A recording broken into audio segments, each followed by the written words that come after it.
தமிழ் பேசும் அனைத்து நல்ல உள்ளங்களுக்கும் என் இனிய வணக்கங்க. அதாவது ஒப்பாரி வைக்கலாம் காலம் ஃபுல்லா நாளாம் சாவர வரைக்கும் அழுவையா அழுந்தாச்சும் நான் இந்த தமிழ்நாடுக்கு எதுனா பிரைஸ் கீஸு, அதாவது கின்னஸ் ரெக்கார்ட்ல எதுனா கொடுக்க முடியுமா பாருங்கயா. ஒப்பாரி வைக்கிறதுல டிஎம்கே காரங்க அடிச்சுக்க முடியாதுயா. ஏன்னா அவ்வளோ ஒப்பாரி எல்லாத்துக்கும் ஒப்பாரி வைக்கிறேன். யோ ஒரு நல்ல காரியம் நடக்குதுயா. அதான் விஜய் அவர்கள் ஒரு மீட்டிங், திருச்சி மீட்டிங்ல சொல்லியிருப்பாரு இல்லையா, கல்யாண வீட்டுக்கு போய் ஒப்பாரி வைக்கிறீங்களே. அதே சொன்ன மாதிரியே வச்சிருந்தா இருந்தீங்க. இன்னைக்கு ஒரு கல்யாண வீட்டுக்கு போறாங்க. போனவங்க போனோமா, பொண்ணு மாப்பிள்ளைய பார்த்தோமா, வாழ்த்து சொன்னோமா, எதனா மொய்ய வச்சாமா, வந்தவங்க கூட எல்லாம் சேர்ந்து ஒரு வணக்கத்தை போட்டோமா, ஒரு போட்டோ ஷூட் எடுத்தோமா, எல்லாத்துக்கும் ஒரு ஹாய் கட்டணுமா, பாய கட்டணுமா, கிளம்பணுமான்னு இருக்கணும். அங்க போயும் நமக்கு ஒரு மைக் ஒன்று கொடுங்கப்பா, நான் கொஞ்ச நேரம் பேசணும். ஏங்க இது சோபா மாடல் ஆச்சுங்க. இருக்கிற எல்லா எம்எல்ஏக்களும் கூப்பிட்டு இருக்காங்க. 4 சோபாவா இருந்தது இன்னைக்கு 5 சீட்டை சோபாவா மாறிட்டு இருக்குங்க. அப்படின்னா ஒப்பதைகள் யோ அது ஒரு கல்யாண வீடியா, அதையாச்சும் கொஞ்சம் மதிங்கய்யா. போறது கல்யாண பொண்ணு மாப்பிள்ளைய வாழ்த்திட்டு தான் வாங்கலையா. அவங்க என்ன நீங்க நீங்க ஒப்பாரி வைப்பீங்க, நீங்க அங்க வந்து அழுவீங்க, நீங்க சொல்றதெல்லாம் கேட்கணும் அப்படின்ட்டு அவங்க கல்யாணம் நடத்துறாங்க. நீங்க ஒப்பாரி வைக்கணும், இல்ல வேற எதனா யாரனா ஆண்டுட்டு இருக்கவங்கள திட்டணும், இல்ல கழுவி ஊத்தணும் அப்படின்னா தனியா எதனா மீட்டிங்கை போட்டு அங்க அழுங்க. அதை விட்டுட்டு ஒரு கல்யாண வீடு விடுறது இல்ல, ஒரு மேடை கிடைக்கிறது முடியாது இல்ல, ஒரு மைக்கு கிடைச்சா போதும் அழுவது. இதுல அடிக்கடி இந்த ஆட்சிக்கா வந்துருப்பா, இன்னும் ஒரு 3 மாசம் தாங்குமான்னு தெரியல. 6 மாசம் யாரும் விமர்சனம் பண்ணக்கூடாது. 3 மாசத்துல ஆட்சிக்கு வந்துடும். 6 மாசம் ஆட்சியை குறை சொல்லக்கூடாது.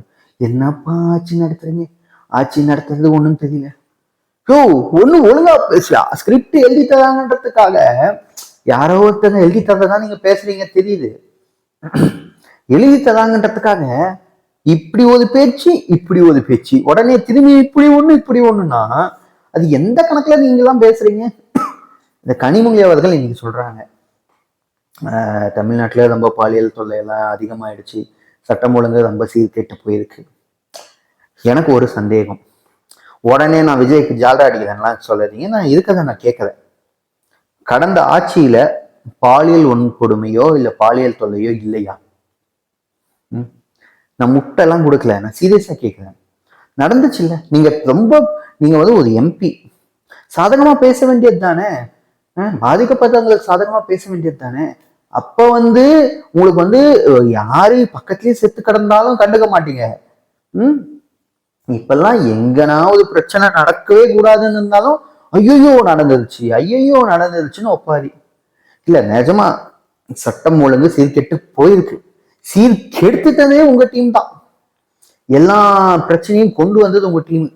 போதைப் பொருள், கஞ்சா, ஹான்ஸு, கூலிப்பு, கண்ட பாக்குங்க, இது இல்லாம மாத்திரை, என்னது ஊசி, இந்த கன்றாவியெல்லாம் இத்தனை வருஷமா எல்லாத்தையும் கொண்டு வந்து நல்லா இருந்த மக்களை அதுக்கெல்லாம் அடிமையாக்கி நீங்க ஒரு சைடு காசா பார்த்தீங்களா, காசா பார்த்துக்கிட்டு ஏக்கேடு தமிழ்நாடு எக்கேடு கெட்டா நமக்கு என்ன, எக்கேடு கெட்டா நமக்கு என்ன, நமக்கு வருமானம் வருது, நம்ம சொல்ற இடத்துல கையெழுத்து போடுறாங்க, நம்ம சொல்ற இடத்துல எல்லாம் நடக்குது, எவன் நம்மளை கேள்வி கேட்க போலாம்?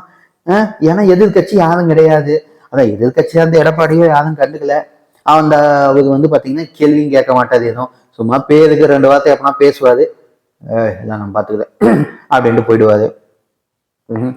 இப்படியே வச்சிருந்த ஒரு கட்சிய திடீர்னு விஜய் அவர்கள் ஐயோ எதிர்பார்க்காம விஜய் வந்துட்டாதே, இதுக்கு மேல நம்மளால ஒண்ணும் பண்ண முடியாது. அதான் நீங்க வாங்கியிருந்த சிஎம்டிஏ காசு அது முடிச்சு விட்டாங்க. ஸ்கொயர் ஃபீட்டுக்கு 27 வாங்கியிருந்தீங்களே 27 ரூபா, அது முடிச்சு விட்டாங்க. ஒயின் ஷாப் அந்த அட்டைப்பொட்டியில இருந்து பாட்டில இருந்து கண்டதுக்கெல்லாம் காசு வாங்கினீங்களே அதை முடிச்சு விட்டாங்க. சிபிஎஸ்சி ஸ்கூலுக்கு கிட்டத்தட்ட 3 லட்சத்துல இருந்து 5 லட்சம் ரூபாய் வருஷத்துக்கு வாங்கியிருந்தீங்களே அதை முடிச்சு விட்டாங்க. எங்கெங்கெல்லாம் கமிஷன் வாங்கியிருந்தீங்களோ அது எல்லாத்தையும் முடிச்சு விட்டுட்டே இருக்காங்க இல்லையா.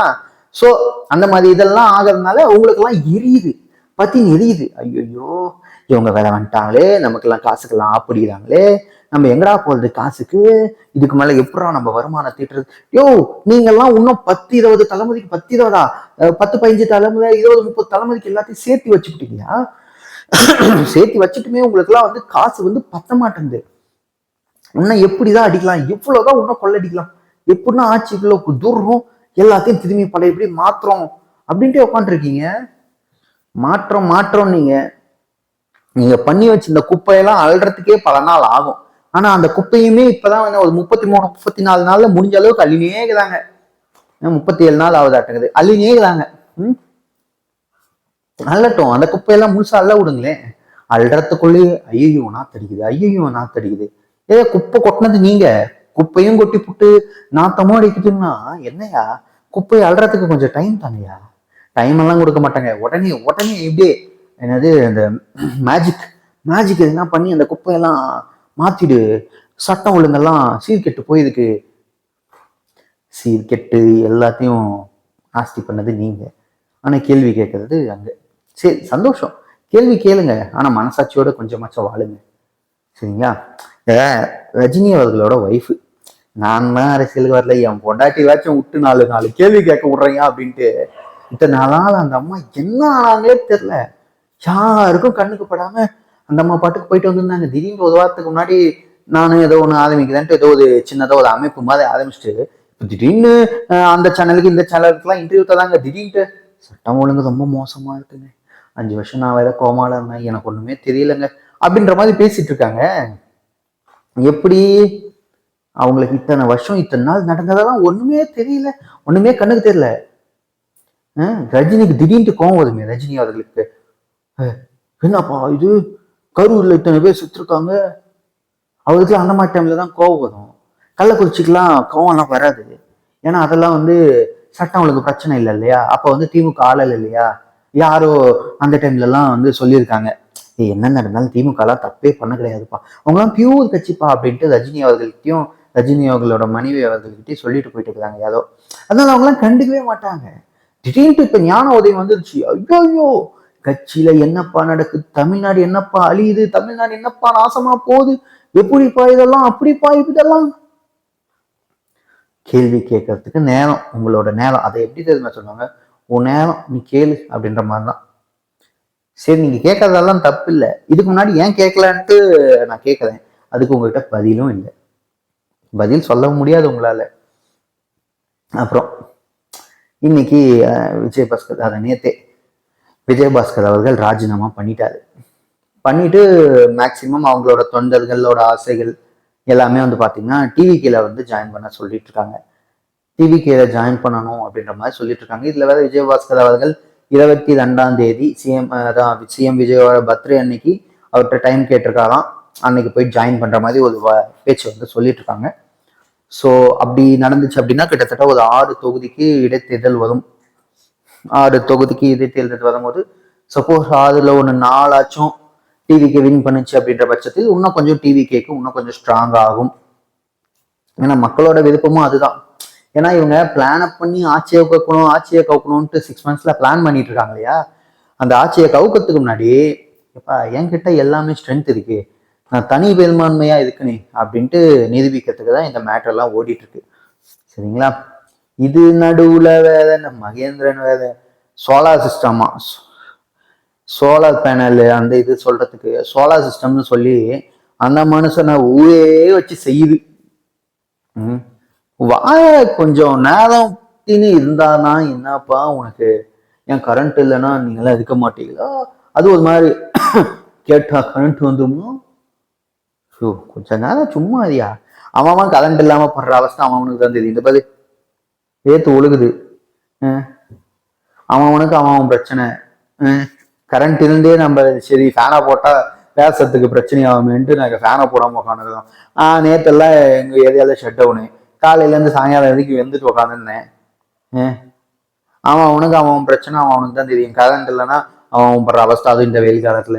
நீ நம்ம பெரிய மாதிரி சோலார் சிஸ்டத்துல நானும் அந்த வயசுலயே சொல்லுங்கண்ணே, அதை பண்ணு இதை பண்ணு. என்ன சோலார் பேனலுக்கு சோலார் சிஸ்டம்னு சொல்லிட்டு என்ன சொல்றோம் எது சொல்றோன்னு கூட ஒரு ஆனியன் கூட தெரியாம நீங்க எல்லாம் பேசுறீங்க. அதுல வேற திமிரு பேச்சு, ஒரு மாதிரி நக்கல் பேச்சு வேற உங்களுக்கு எல்லாம் வந்தது. எங்கெல்லாம் வருதோ, எதுக்கு இப்படிலாம் வருதோ, அதெல்லாம் கொஞ்சம் அடக்கி, அதான் அந்த நாவடக்கு அப்படின்னுவாங்க இல்லையா, அதெல்லாம் கொஞ்சம் அடக்கி வச்சிருந்தீங்கன்னா ரொம்ப நல்லா இருக்கும். நீங்க பேசுறது, நீங்க பண்றதெல்லாம் கொஞ்சம் அடக்கிக்கோங்க.